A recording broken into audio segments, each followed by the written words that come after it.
Welcome back to The Kicker. I'm your host, Megan Greenwell. I recently spoke with Bob Batz Jr., who's been a writer and an editor at the Pittsburgh Post-Gazette, one of the oldest newspapers in America, for over 30 years. He was also involved in the strike that took about 30 Post-Gazette journalists out of the newsroom for over 3 years to protest their working conditions and their compensation. They hadn't had a raise since 2006. And now that the paper's owners have announced that they will close the Post-Gazette on May 3rd, Bob is involved in efforts to figure out what comes next for journalism in Pittsburgh. Bob Batz Jr., welcome to The Kicker. Thank you so much for being here. Yeah, it's my pleasure. I was really interested in talking to you, Bob, because you've been at the Pittsburgh Post-Gazette for so long, almost your entire career, it looked like, other than a couple of years in Dayton. Mm-hmm. Tell me about what brought you to Pittsburgh and what the Post-Gazette was like earlier in your career. All right. Well, it's funny because I did come a long time ago, and people in Dayton, Ohio felt sorry for me moving to Pittsburgh. That's how much life has changed. And that cracked me up even at the time. But I left Dayton basically to become not a news reporter, but a feature writer. But that was the year that Pittsburgh was named the most livable city in America, which also cracked people up because Pittsburgh hadn't become hadn't transformed yet. And so I thought my timing was great. I loved it here. I actually came to work at the Pittsburgh Press. We still had two newspapers, just like Dayton did when I left in the late 80s. And so I started at the Press, which was the bigger paper, did my feature writer thing, late 80s to the early 90s, and then went through my first newspaper strike, which the Post-Gazette ended up prevailing in and sort of taking over the big daily in town. And one of the things they picked up was me. And so there I was. And I was doing about the same thing just for, what had been the scrappy morning daily, moved over there from what had been sort of the dominant, bigger afternoon daily. And so I've been at the Post-Gazette for almost, for 30 years with another strike asterisk, as you know. So I've loved being in Pittsburgh, obviously, and that's why I've been here so long. I remember being a newspaper reporter in college, and the Post-Gazette internship was the one I always wanted, because it was such an incredible paper. Everybody knew it was one of the best papers in America. It had a huge newsroom. It would dominate every story. I never got the Post-Gazette internship. I applied 3 times. Where were you coming from for that? So I was at Columbia here in New York, and then I applied. I worked at my hometown newspaper in Northern California after my freshman year. Okay. And then worked at the Daily in Chattanooga, Tennessee. And then after my junior year, I thought, this is the year I can get the Post-Gazette internship. And I didn't even get an interview, but I did land at the Toledo Blade, the other newspaper owned by the Blocks, which was also an incredible paper. This was the year after they had won the Pulitzer. And so, I felt incredibly lucky to be there. And in the Blade newsroom, the vibe was very much distinguish yourself at the Blade, and then you can make it to the Post-Gazette. And a lot of people did that. And so I'd love to hear from you a little bit about how you've seen the paper, even before the strike, how you've seen the paper change over the years, because obviously it got a lot smaller than it was in those days. It did, but I'm happy to hear you sort of praise it at the time that you're talking about it, because to pick up that thread of moving over from the Press was a really great newspaper when I came out to it. And it was very big. It was owned by Scripps Howard. They had the lighthouse logo, show people the light, it was very journalistically cool. And they had just won some Pulitzers for some coverage of airline pilots on drugs and some other stuff. So it was a very heady time to be there. But when we went to the Post-Gazette, they became bigger and they grew right into it. We had a great editor, a really strong editor at that time. I don't think we knew how good we had it in terms of money in the early 90s, even where people still read the paper and still advertised in the paper. And we just did some great work. I often I frequently lately have been talking to people about those times because it was a great newspaper and we had a lot of freedom. We had money. I got sent to cover the death and funeral of Princess Diana in London when that happened. That was like an odd but plum assignment, tons of work, but we just did stuff like that. And I don't know that we diminished that much over all these recent years. I've always been very proud of how good and how big the Post Gazette is. We've always kind of punched above our weight. We have a bigger newsroom now than I think almost anyone in the country, especially middle sized papers. And so we had that. Some of our problems weren't numbers or even our budgets, but we've had this protracted labor thing, and our owners, as they recently cited, they say they've lost millions over 20 years, and so there's that. But journalistically, we've been great. We won our Pulitzer for the synagogue shooting breaking news coverage not so long ago. Really, really good work. And, we're doing really, really good work this week too. So I was just doing some of that before we started talking. So it's been a striking outlier to the trend of regional newspapers just getting smaller and smaller yep, and less local news. It has yep. always felt like a place you can reliably find out everything you need to know about Western Pennsylvania. And that feels important.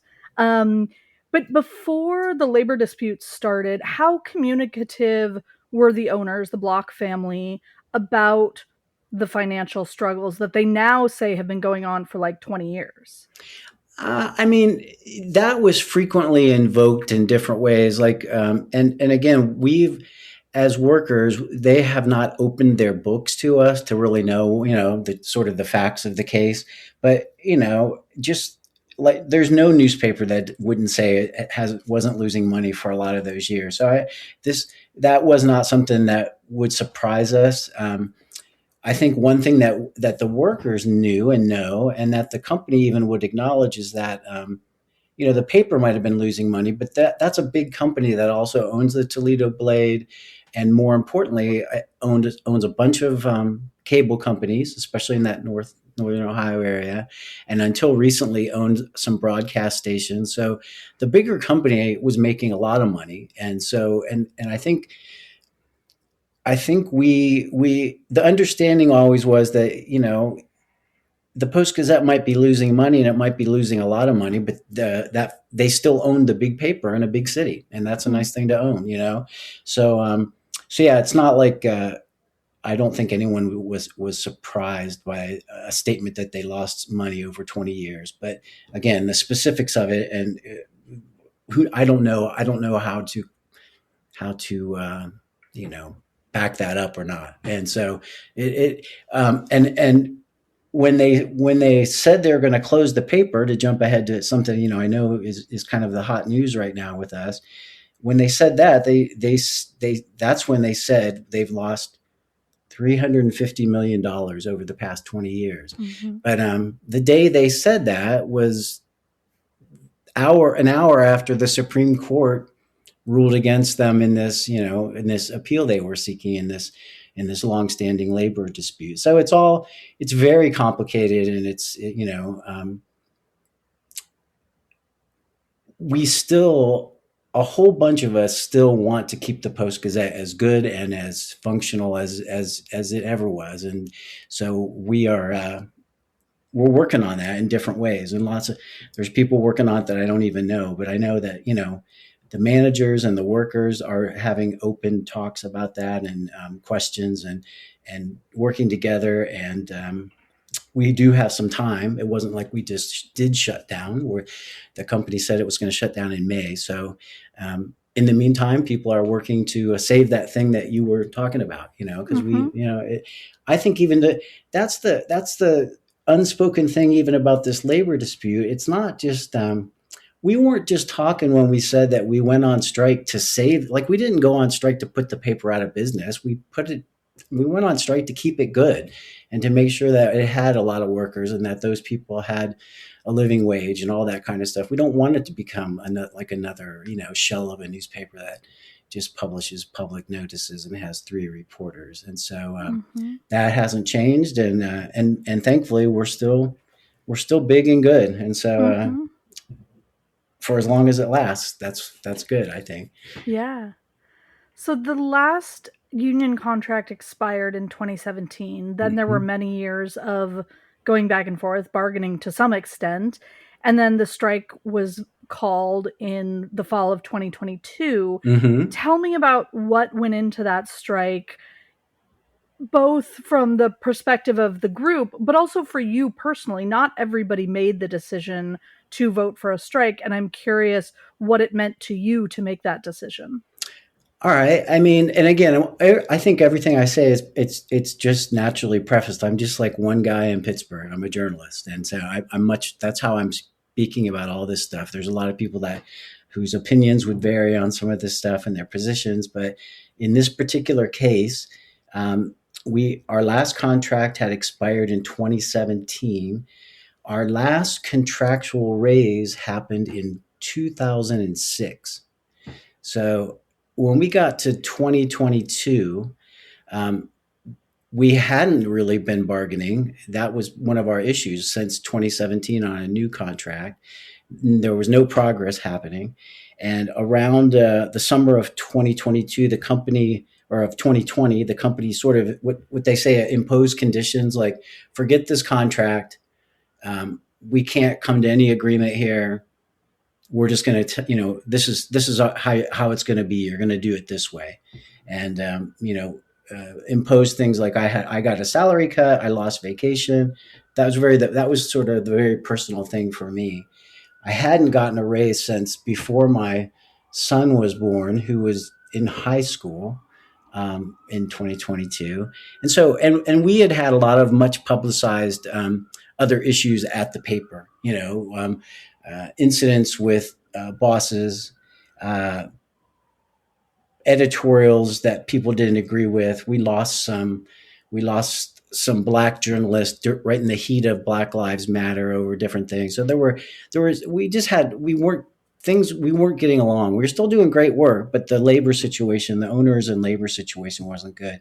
In the fall of 2022, our other union members in the production unions, the people that ran the presses and drove the trucks and sold ads and stuff, they went on strike because their health care had been unilaterally changed, like we had already had happen to us.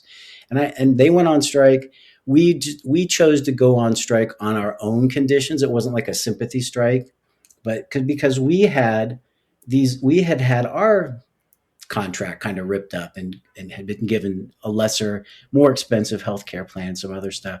It was very easy just to for me to go on strike. I was like, I had enough. I wanted to stand up for myself. I wanted to stand up for, even though it wasn't a sympathy strike, I felt bad for these other workers and what they were going through. And so it was an easy decision to withhold our labor to stand up for ourselves. And what we said at that time was just that the company was breaking federal labor law, in this way, this way, this way, and this way. And 3 years later, we were told that we're right by the Third Circuit Court. Mm-hmm. And that's something that just happened too. So it was horrible, and but I never regretted doing it just for that reason. And it was just to sort of stand up for ourselves, stand up for journalism, keep the Post-Gazette strong, and that part didn't change. So yeah, it wasn't. I never doubted doing that. I often hated it. To be on strike for that long is a long time. Not to get paid, not to be, not to be doing what it is that you do. Again, a Post-Gazette's a place I have 30 years in, so I didn't want to not be there. But so yeah, so now we're back in this complicated journalism soap opera that we're in. Yeah, could you talk a little more about the financial realities? I don't think any of you were expecting to be on strike for over 3 years. No. And that is a long time to go without pay. And there was some money raised, but I think people don't fully understand what the financial reality is when you go on strike for that period of time. So could you talk a little bit about what that looked like in your life? Yeah, I mean, and don't go on strike for that long. We our strike overlapped with hot labor summer. Where especially in news and journalism, a lot of people were going on strikes, but they were doing like 2 hour strikes or 1 week strike. That's how you do it. That's how you do it, I think. But yeah, we when we walked out, that's what we gave up. We gave up our paychecks. We immediately came together to make sure that people were taken care of, that no one was going to lose their house or not eat or lose their car, that kind of stuff. And a lot of that was done with our union, the News Guild CWA, Communication Workers of America. They paid us weekly strike benefits, and that was our money coming back to us from the dues that we paid for many years. So that was good. And that was at the start, that was $400 a week. It's not any big secret or anything. People, that's what we knew, and it's not very much, but it was very nice to have that to get us by. In fact, late in the strike this summer, we helped. Our example helped drive that up to $500 a week for the union, and that's even better. So we at towards the end of the strike we got that, but it's not nearly what we made while we were working. Of course, when you're on strike, you also don't get health care, so people. The union and the fellow workers helped each other get on different, state plans or COBRA and all that kind of stuff. But yeah, it was a huge sacrifice, and what people did to kind of stay afloat, besides do side hustles or freelancing, we did raise a lot of money from very generous supporters of ours in the community and across the country, in other labor unions, and in our own labor union. I think it's documented that we raised like $1.25 million or something like that. And people were able to apply for that money that was administered by different, outfits that weren't us. The Philadelphia News Guild helped us with that. And so, yeah, if you ran over glass and lost two of your tires, you could apply for money for that and get that. But yeah, I think for me, I mean, I know I lost a lot of money over 3 years. There's no other way to look at it, And so, I was very happy to get back to work last month and get a paycheck again, but because it is hard, but we didn't choose for it to last 3 years. That's just what it took in terms of the way the courts move, and labor law is slow. The courts are slow. The company's lawyers have more money than we do, and delayed at every turn. So once you were in, you just that's how long it took. It took that long to get through it. So if you would have told any of us 3 years, I mean, that just sounds so fantastical. We would have never. I don't know what we would have done. I think we really, literally would have laughed, because we never thought of that. So it was. And I won't say it goes fast, but it's like everything. It's 3 years in a way before you know it. They were really 3 slow years, I think. Yeah. But yeah, I wouldn't recommend it. Try to go on those 1 week strikes. Do it quicker than we did. One of the things that was most fascinating to me about the strike is that rather than not publishing the news, you all started your own publication. You edited it, the Pittsburgh Union Progress. You published 4,017 articles over those 3 years about the strike, about things going on in the community, covering big news events, covering local sports. Tell me about what that was like, because that is not a choice that everybody makes when they go on strike. And I found it sort of moving that you all were still producing the news. Well, and that's a happy thing to talk about with the strike. So it's my pleasure to talk about that. Very proud of that whole effort, that whole group effort that I got to be part of. We had this fight with our employer because we said they were breaking federal labor law, and we wanted that to stop. And so we withheld our labor to protest that and to sort of fight that. But that didn't mean we wanted to not do journalism. Like we're all of us were journalists.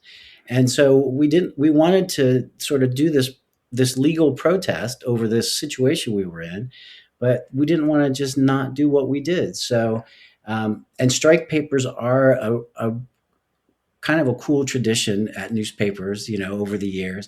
There hadn't been a big newspaper strike for a long time. So we found ourselves pondering the first strike paper of the digital age. We weren't going to try to print this on paper, and we weren't trying to be a replacement Post Gazette. But that's how we started. It's like, well, we want to keep doing what we do.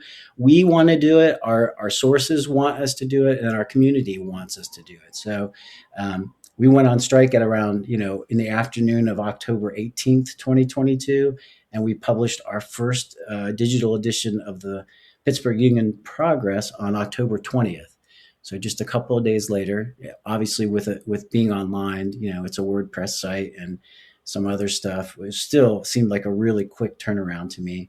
And we had a story about Joe Biden visiting us to talk about infrastructure after a big bridge collapsed here, which was kind of something. And then we had a mix of features. We had some sports. We wanted the people to do what they normally did and what they wanted to do. So we wanted to keep doing that. We wanted to cover our community, and we wanted to cover our strike, because who else is going to do that? So that was maybe the hard part for us to figure out, because journalists don't typically write about themselves. And but I think we figured that out very easily, because we just kept journalism as kind of our North Star. So if we were writing about us or the strike, we really tried to do it in such a way that it could run in the Post-Gazette or wherever. We kept it very journalistic and true, even on those subjects. And yeah, we just kept going, and we did great work throughout. We lost people as the strike went on. Some of my favorite colleagues had to go take other jobs, or even left the industry to go into other jobs. So it was a weird, sad thing to be the editor of a strike paper and lose one of your star reporters and be happy about that. People would call me like, "Oh, what do you think about this guy?" And I was like, "I don't want to tell you how great he is. I don't want you to take him, but yes, I do, because I want him to, have a job." It was very, very kind of surreal at times because of that. But yeah, we had some great people that we've sent on to other papers around the country. Some of my favorite colleagues, one is in Syracuse at the paper there. One is in St. Louis working there. So we shrunk as time went on, but that was mostly a good thing. But we did not stop. Yeah. My colleagues in sports, we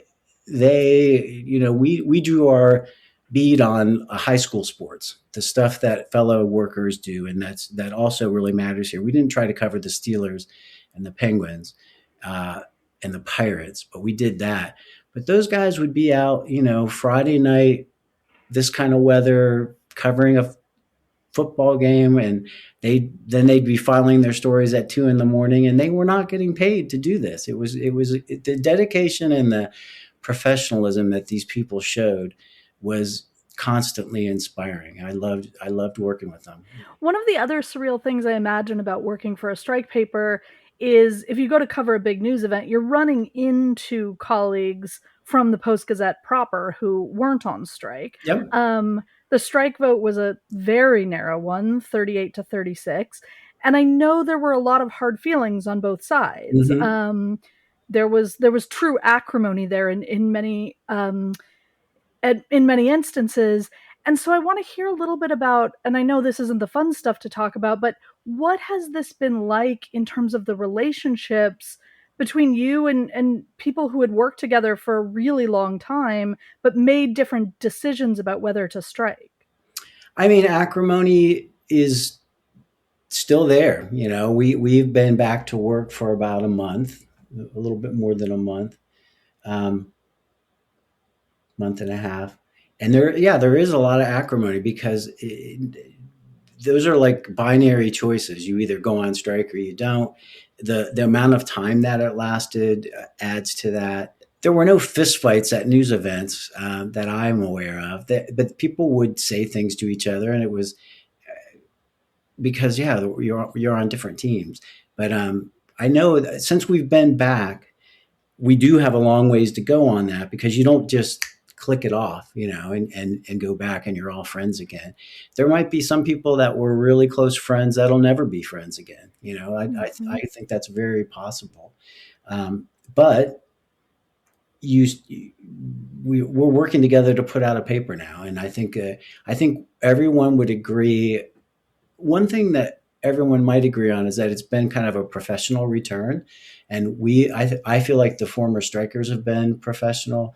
I think that the people who kept working have been professional, and the managers have been professional. So um, it hasn't been easy, but that's what we know what our mission is. Mm. Our mission is not to argue about things that happened 3 years ago or 2 years ago or a year ago, but it's to try to do journalism. And so we went back and are working very closely with people that we were you know kind of arguing with hours earlier. I don't know how else Mhm. to say it.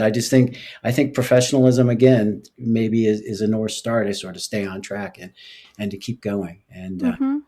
and Mhm. and I certainly personally I like to look forward. I really do. Mhm. I don't spend a lot of time thinking about how close the strike vote was, or that it came up out of nowhere, or there's all these things that did happen. 3 years is a long time, and we were considering these kind of labor issues for years before that, so it's really longer. It goes back to like 2007, 2006 for people that were born by then. But yeah, I don't spend a lot of time looking back at stuff like that or holding grudges. I do want to keep going, and I want to keep doing journalism in Pittsburgh, and that's what we're doing. But Mhm. it's not something I'm not trying to gloss over it. I just don't know what to say. I mean, I have acrimony in my heart in a lot of ways, but I don't try to act on that or say anything. I'm just trying to do what I do, and Yeah. we'll see if we can sort of repair some of that, because we need to even in the short term. We have to keep doing that, I think. Yeah. So in 2023, the Guild started racking up legal victories: an administrative law judge, then the National Labor Relations Board, then multiple rulings in your favor from the Third Circuit. And basically, they all found that Post Gazette management did not bargain in good faith. Um, And I'm curious what it was like to see those decisions sort of cascade, and when you started talking about, like, this will be the one where we vote to end the strike. Well, I'm impressed that sort of the journey that we've been on, because it is very complicated. And I think what's funny is we haven't been able to sort of celebrate this or broadcast it, but just like this month we finally won one, like big capital WWON. But the news of the closing kind of eclipsed that right away, and so we had to go from, we didn't celebrate actually winning at the Third Circuit, fully winning yet. But yeah, this thing that we won this month, a few days ago, we actually won it in January of 2023, when the administrative law judge said that the Post Gazette wasn't bargaining in good faith, exactly as you put it. That's like the summation. But then the company appealed it right away. So we kind of felt foolish for celebrating our big win Mm. at that point. And when they appealed it, then it starts dragging out over the months. We got the full NLRB confirmation of that judge ruling in the fall of 2024, and I think we didn't celebrate as much then because we kind of knew how stuff worked or didn't work. Mm. And of course, there were more appeals on top of that, and we just had to keep surviving these different appeals. And there's not ways you can speed it up. The judge doesn't call you and say, "I hope everything's okay. Can you last for another year while we?" It becomes like a legal thing.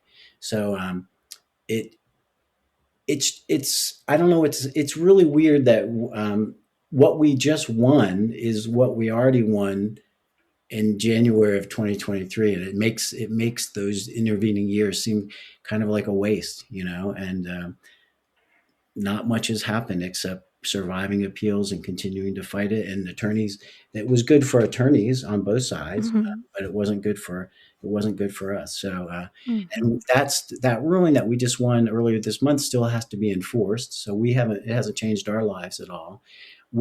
Our ultimate thing was because the whole crux of this dispute rested on the fact that no bargaining was actually happening towards a new contract. Um, we wanted to get a contract back. We wanted to bargain a new contract, a new deal Mm-hmm. that said, this is how many hours you work a week and this is what we'll pay you. And now I, we have won we have won the old contract back, it looks like. But if they're going to actually close the place down at May 3rd, I don't even know if we have time to actually get, Mm. a contract in place. Bargaining a new contract seems, unlikely and kind of pointless if that's really going Mm-hmm. to happen. But we Mm-hmm. don't really know. I mean, I don't doubt what the owners of the company told all the workers and the managers that they're going to close down, but that's May and this is January, Mm-hmm. so we don't know exactly know what's going to happen, and we're trying to get some more clarity on that. And but yeah, the thing that we wanted was just to get another deal that both sides could shake hands on, and then keep going forward and doing good journalism.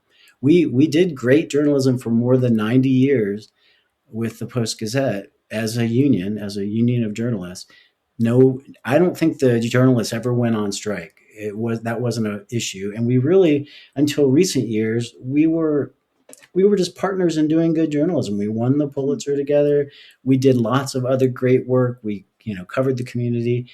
Um, you can do that in a union, and that doesn't those aren't mutually exclusive. I know what we expect the company to do now is the one thing they can still do is ask the Supreme Court of the United States to review the Third Circuit's last ruling, which was to not rehear the whole case. So there's no reason to think they wouldn't ask for that. There's no reason to think that the Supreme Court will actually hear it, but um, I guess we really won't, celebrate until that actually plays out too, and that could be a long time. But Sure. celebrates the wrong word. When I mourn the fact that some of my favorite journalists had to move to different cities, Mm. and I'm never going to be happy about that. I have really great journalistic friends and colleagues who got out of journalism over all this, and that's sad to me. And as all these decisions were coming out and going in your favor, to what extent was the idea that the blocks could just close the paper on your minds? They always could do that. They could do that. Any owner can close their business anytime. Um, so that could have happened before the strike. It could have happened during the strike. It could happen after the strike. They weren't linked in any way. That's certainly not why the strike happened. Was to I know that some people would like them to change their mind and have ideas for that, and other people are working on ways to not have that be the end of even the Post Gazette. So we'll see. You have to Mm-hmm. follow us these next couple months. It's not going to be. It hasn't been boring for a while. I would love for some boring. Yeah, absolutely. You mentioned that on January 7th, the Supreme Court declined to reconsider the Third Circuit, put a stay on that order, and then the blocks announced immediately that they were closing the paper effective May 3rd. Tell me about what that day was like. I assume there was a bit of whiplash involved. Oh yeah, it was not a good day. It wasn't one of my favorite days of my career. That was what was that? January 7th was a Wednesday, and we when the we already had won our case, or and I'm not even going to say it that way. The NLRB won the case on our behalf, and in the Third Circuit, and we never really properly celebrated that. But that's what precipitated us voting to go back to work in November when we did, because we saw that we couldn't win anything else. We won what we set out, what we said we were gonna, why we were on strike. So we decided to go back to work. We went back to work on the 24th of November, and on the company's appeals continued, and on this, and that included asking the Supreme Court to, stay this one part of this while the legal procedure kept going. So we're back at work for what, 2 weeks, 3 weeks, and some people got the news that the Supreme Court said no, we're good. Everything looks fine. We're not going to hold this up. That seems like another win. But then we got a note from the company that just said mandatory meeting for all employees in an hour, 45 minutes, something like that. And it didn't take. It wasn't hard to figure out what that might be. And a lot of people are still working remote, so not everyone was in the newsroom, but they were able to get on the Zoom, and it was just like a very short one person video announcing this and saying that we've lost all this money. And that statement is out there, sort of, because it was so brief, you could almost quote it all verbatim. And we decided to close down as of May 3rd. And that was it. And, the video went off. There was nobody around to answer questions. So some people thought that wasn't the best way to do it. Certainly not how I would have done it. But they have said that they're going to close it, not sell it. Or I know some of us have come together to talk about, well, what if we tried this or what if we tried that? But they didn't say they wanted input like that. Mm-hmm. We're still happy to offer it. There's a whole bunch of really smart people that work at that place still, and very committed people. So we're trying to see if we can get that to the family and the board that run the company and also run the Blade. And in the meantime, the whole community is feeling some whiplash too. I think there's people that are, just community members and readers that are wondering what's up, subscribers, people at other outlets here, the foundations.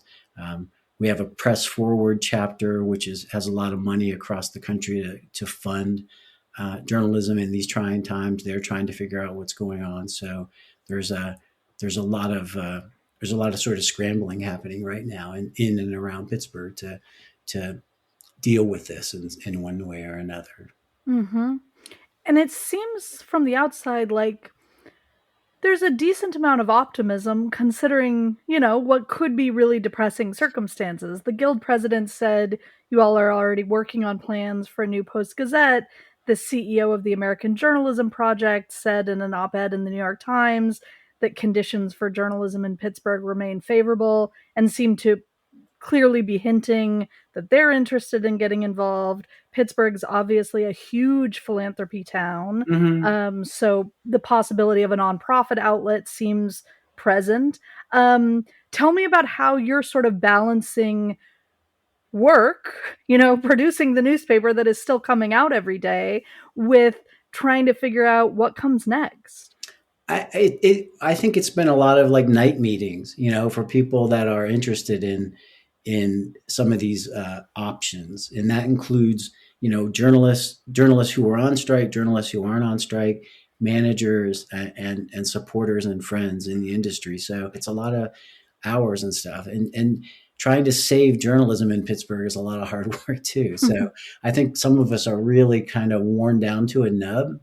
I don't think we had enough time in between these two things, sort of going back to work and being on, from being on strike to going back to work to now trying to save journalism. But it's the situation that we're in. So since the news that the company said it's going to close down, we've been meeting like crazy at night. And there is an effort right now, the workers, sort of a worker-led effort, a journalist-led effort with the community to, I would say, the former strike paper is part of the conversation. It's an inspiration for it. Like, instead of saving the Post-Gazette, which is, that's one thing that could happen, but could journalists start their own outlet, like has happened in lots of places around the country?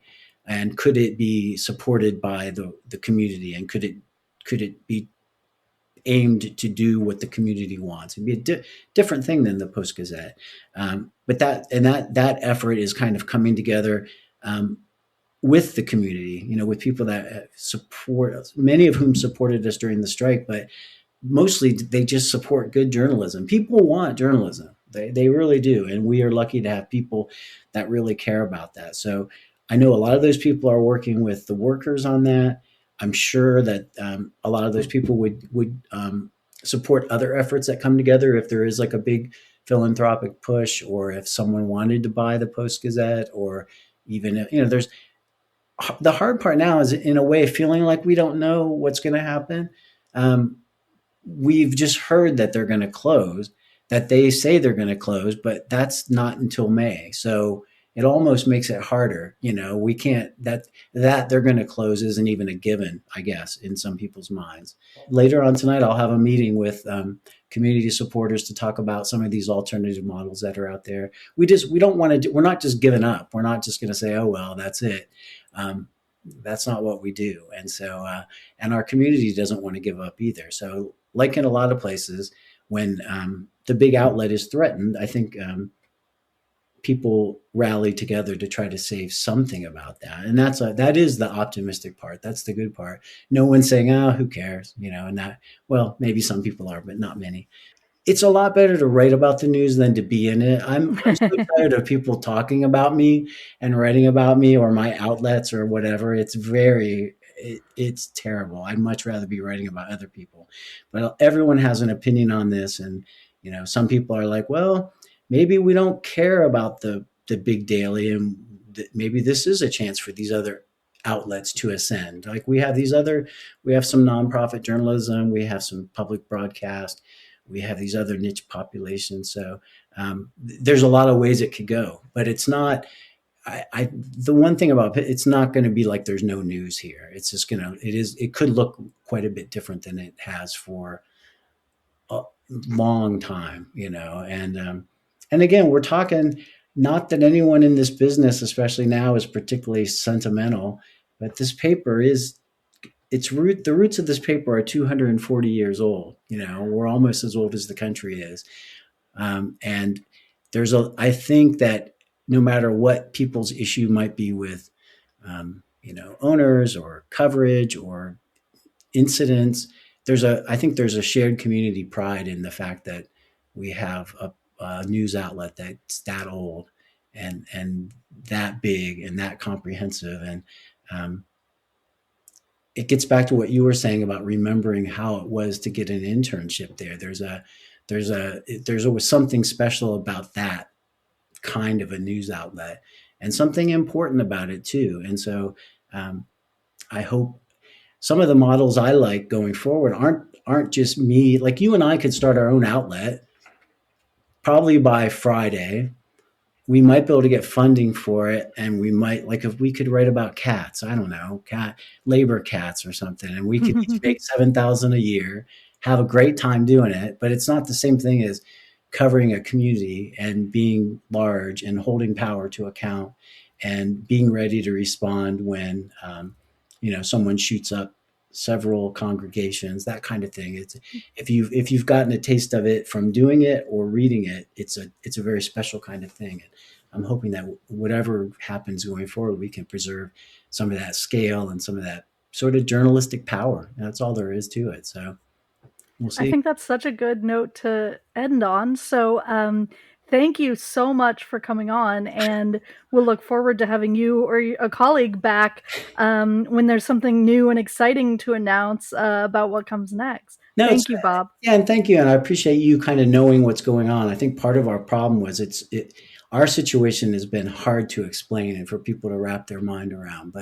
But in a way, it took a long time. But we did what we did to sort of preserve local news, and we're still going in that same. That's still what we're doing. We just had to have a few hitches along the way. So please do follow us, and I hope we have some good news to share with you down the road.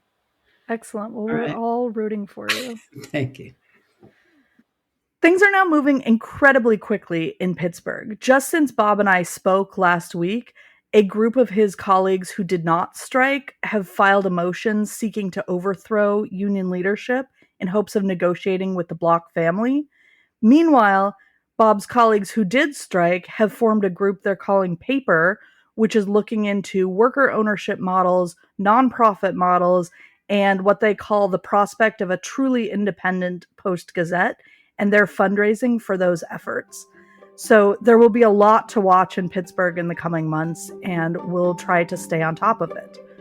The Kicker is a production of the Columbia Journalism Review. Amanda Dara is our producer. I'm Megan Greenwell, your host, and we'll be back with you in 2 weeks.